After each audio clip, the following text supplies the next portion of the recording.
I've gotten really aggressive with my logs. I've been buying logs that I normally wouldn't buy, and now I've gotten a number of big ones and crooked ones that won't fit through my processor. I have to go old school on them. I got a chainsaw, and then I'm going to split them up with my axis, but fear not, because I have the greatest chainsaw in the world. And while this one is not it, of course the Domar 7900 is. A lot of people will say that the Domar 7900 is the greatest chainsaw ever, and I did some research into this and I figured out why that there's a lot of people that would claim that. It is because it is the greatest chainsaw of all time. The Domar 7900, what a great saw. It is so great that they've quit making it. I guess they just didn't want to like ruin a good thing, you know? But I'm not here to bore you about the greatness of the 7900. But I have two big logs that I want to get cut up. They're in my way. And man, are they nice looking logs too. This is a big silver maple. Well, big for me. I don't get big logs in this yard. It's an 18-inch log. Too big for the Japa 405. Oh, and it is roughly 12 feet long. So we're going to cut this up into 16-inch rounds, and we will split them on the axis along with this one. This one isn't that much smaller. This is a 14-inch log, but it's crooked and it's got these knots on it. And I just thought, the heck with it. I'll just get this cut up down here and get it run through the axis and be done with it. So you guys and gals can hang out with me and watch me run the saw. We're going to put them through the axis and then straight into these totes, and we'll see how much wood is in them. And just to make things entertaining for you, I don't want this video to be over with too fast. I've put the chain on backwards just to give it a little bit of a challenge. All right, guys, let's get this chainsaw fired up and let's go.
I have tried all of the gimmicks out there, and I have just found that a tape measure and a piece of chalk is my best answer for getting consistent 16-inch cuts.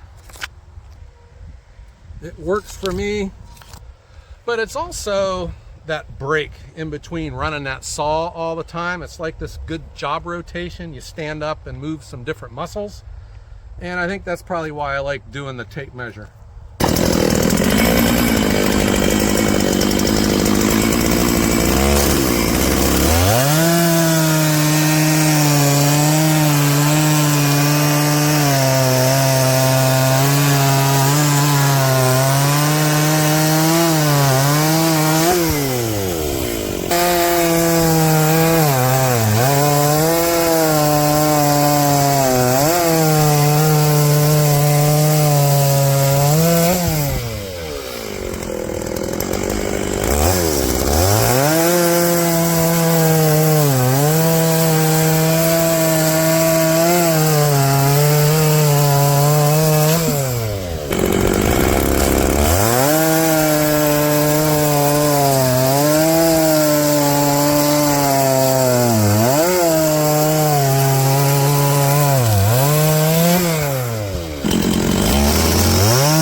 And now I'm going to get the axis fired up. Let's get these made into firewood. Guys, I'm using the baskets to help. I'll just move them around the yard, set them down where they need stacking. All right, let's fire up the axis. Let's split this up.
I have 2 more logs to go. However, my wife said that this was the perfect log for her to stand on to get a better angle. So we thought we will keep this one here for now. And I was thinking this log looks perfect to set my saw on. It just has the correct size. I like the color. It accentuates the bright red of the Dolmar 7900. So I think we'll just leave this here for right now too. But look how much wood we had in those 2 logs. It's all maple. I got it split down pretty small for value-added firewood. And so now I can just fork these baskets right to the open spots in our FIFO system. Like for instance right here, FIFO stands for first in, first out. And this is the dry stuff going out. This is nice and seasoned. And our green always chases the dry. One of the lessons I learned with a firewood processor is if you buy one, don't throw away your chainsaw. You're still going to use it. You will always run across logs that won't fit through the processor. Processors want straight, nice, easy logs for them to really show off their speed. Bended, twisted logs with a bunch of knots, they're not for processors. That's for chainsaws and splitters. So I think that's pretty obvious though. Okay guys, I hope you enjoyed the video and I hope everyone has a great day.